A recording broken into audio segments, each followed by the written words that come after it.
tell me if I'm wrong, but I know I ain't wrong, so y'all can't tell me shit. All right, tell me that Blueface and Krishan Rock ain't the Ike and Tina Turner of rap.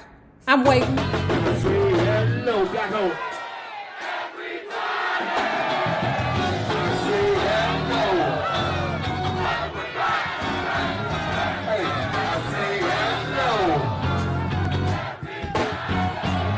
See this brother win, man.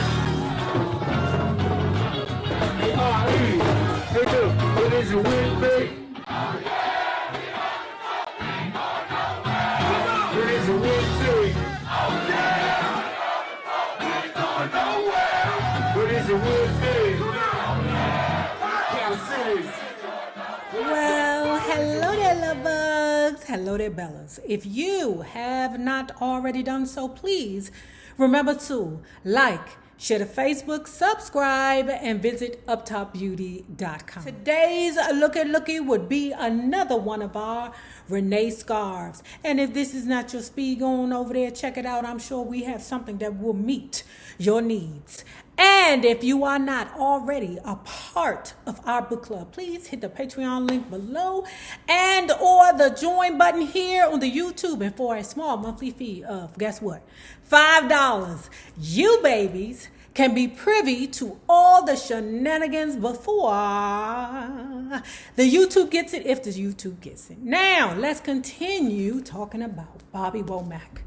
My story, his story. From 1944 to 2014. I met John Lennon, but not under the best circumstances. Dr. John was doing something down the Troubadour Club on Santa Monica. He called me up, told me to get my ass down there as there'd be a few stars I know. Some of Fleetwood Mac were there and Lennon. So we were all hanging and jamming. Then they said, calling everyone up on stage, I got up there and made a grab for the guitar before everybody else because that was the instrument I could play. Lennon said, hey, give me the fucking guitar, you cunt. I said, fuck you, man. I got the drop on him and got the guitar. Lennon got on the piano. We were probably playing something like Johnny Be Good. The piano was out of tune and he wasn't playing like he wanted to. He turned around to me and said again, give me the guitar. I said, what? I'm playing the guitar. Lennon went crazy because you know Lennon is a Libra. You know us. We cool, mellow, nonchalant until we ain't. Us Libras, I'm telling you, we be good to go. Calm, cool, and collect, brother. We'll be that way. But if you catch us on the right day, all I'm going to tell you is get the F out the way because it's dangerous. Lennon went crazy. I told him again, F you. He gave it back, F you. Then he got up off the piano to snatch the guitar off me. But before he did that, I started to laugh. Said I couldn't even play it. I'd got the thing upside down. Someone put him wise to who I was. I told him I was Bobby Womack. I told him I couldn't play piano. I thought shiz. I got to uphold my thing. I can't just give the guy the guitar just because he is John Lennon.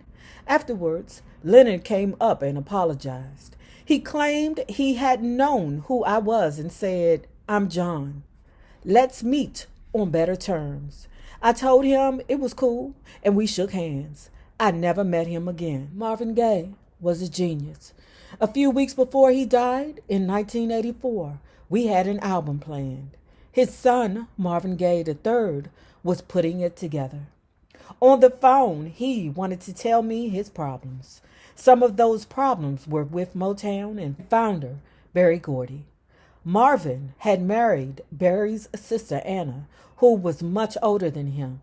He also figured that when they had a fight, his wife would go straight to her brother and rag on Marvin.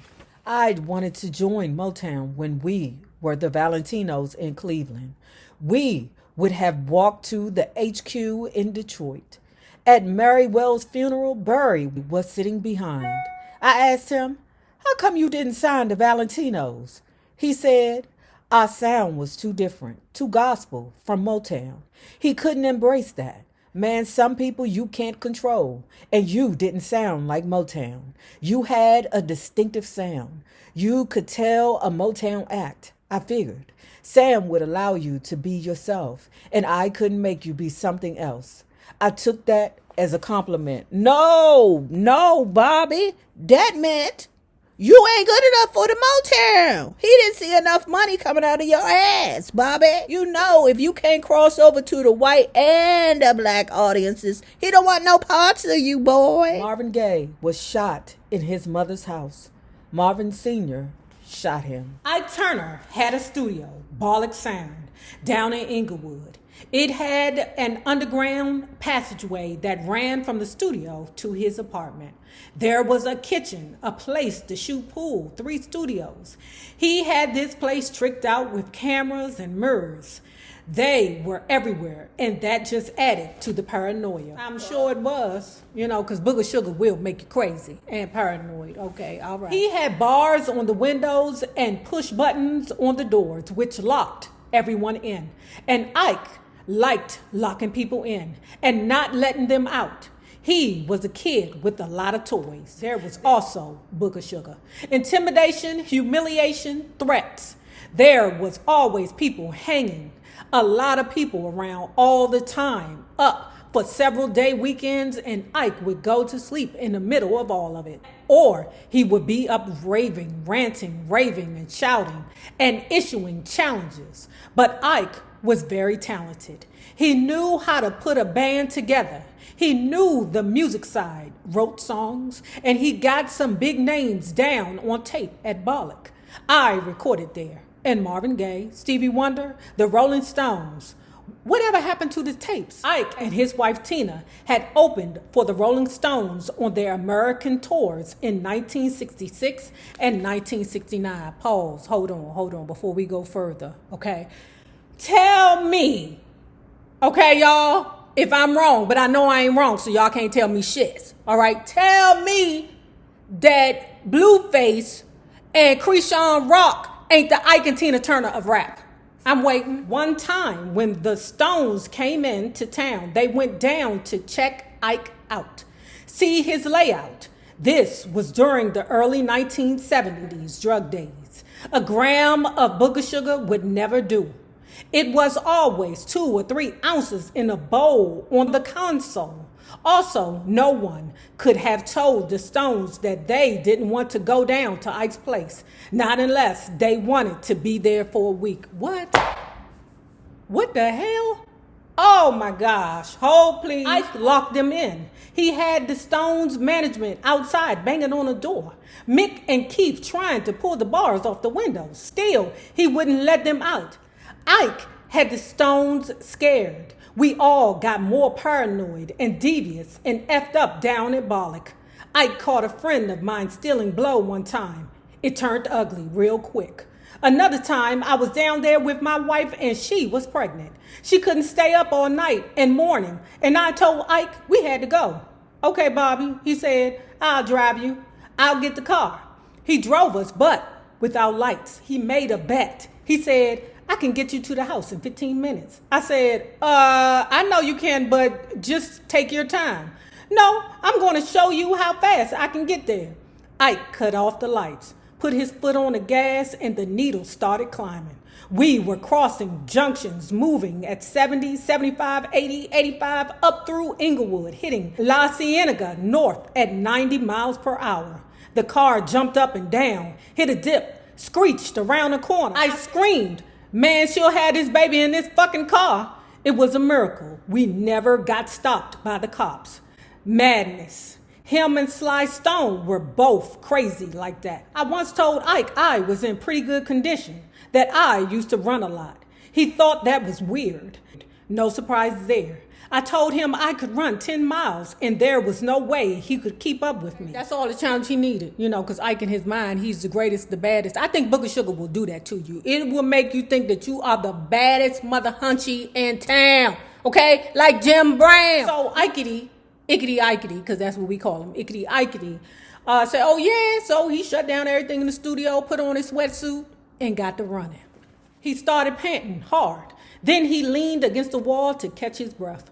We were back inside Bollock inside of 5 minutes, and he never mentioned running again. He told me, man, you are in shape. Tina wouldn't be around so much unless she was in the studio doing vocals. And come the night and the next morning, she was always in bed. She did the right thing, stayed away. And I think Ike wanted it that way. Well, we're not going to, forget the fact that Tina Turner got the propensity to swallow some of the dolls, if you know what I'm saying. Do you have any dolls in your purse? Yes. Which kind would you like, Tina? All of them. Whenever I saw her, she was always very humble. Asked how we got on in the studio. A guy called Bob Krasnow had a record company called Blue Thumb. Krasnow had traveled the country with James Brown and ran King Records in San Francisco, then Karma Sutra in LA. Krasnow hooked up with former A&M producer Tommy LaPuma and created Blue Thumb. Captain Beefheart came up with the name. This was 1971, and I was hot. And what do people do when you're hot? They hook you up with someone else. I went down to the Blue Thumb offices on North Cannon Drive in Beverly Hills, and they paired me up with Zabo and told me to give him some of my songs. So I did. Gabor was a real sweetheart of a guy, a Hungarian who'd been around since the 1960s playing jazz, had his own little sextets and quintets, but he was fucked on heroin. Lot of talent, but mad on smack. I had taken a big advance from Blue Thumb, so they called a lot. Of course, because they want to know what the hell their money is doing. They wanted to know when I had some songs for Gabor. Tomorrow, I told them. They would try me the next day, and I told them the same thing. Nearly ready. I got 5 songs. Give me a couple of more days. I had nothing. Then Gabor would ask. I told him what I had told LaPoma. Said I'd be ready for the studio the next week. Finally, I got a call. There were to be no more excuses. They wanted me in the studio right away. I said, fine. I was just about to call you. I got all the material. I didn't have one song. We got in the studio. I was playing rhythm guitar and started playing melodies.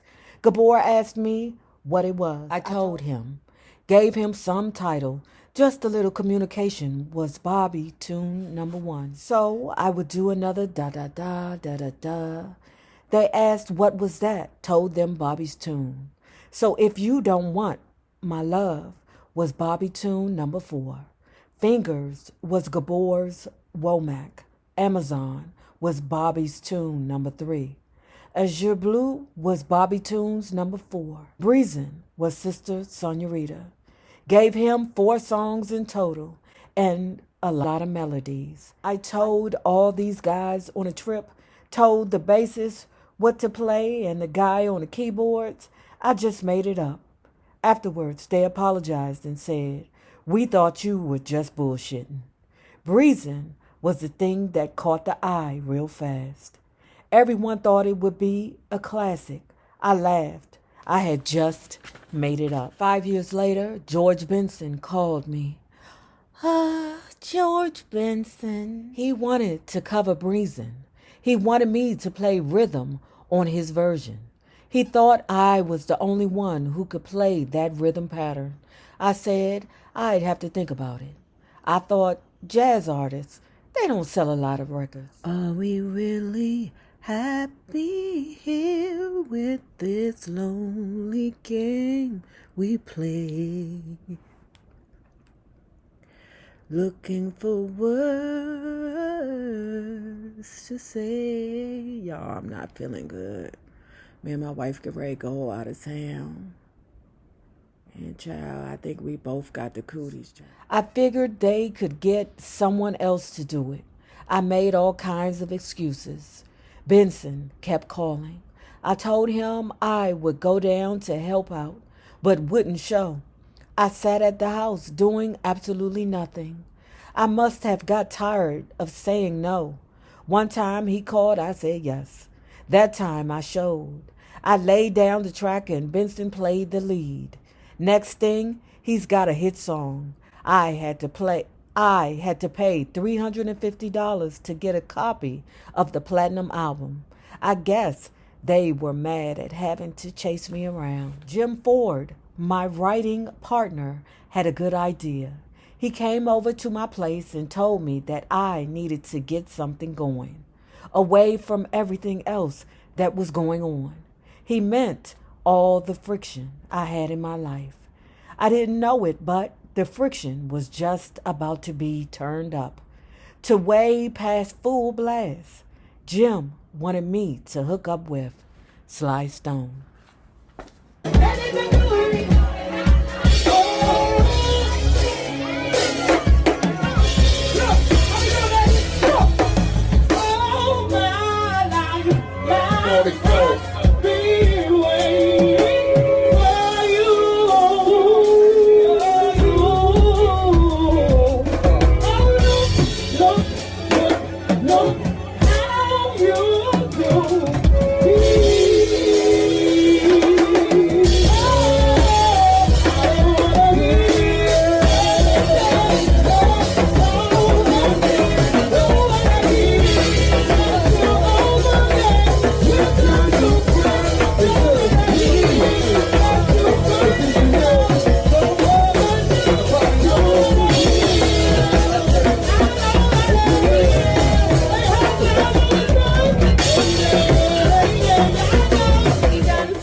Remember to like, share the Facebook, subscribe, and visit uptopbeauty.com for our Renee scarves. Ooh, we got 1, 2, 3, 4, and I think 5.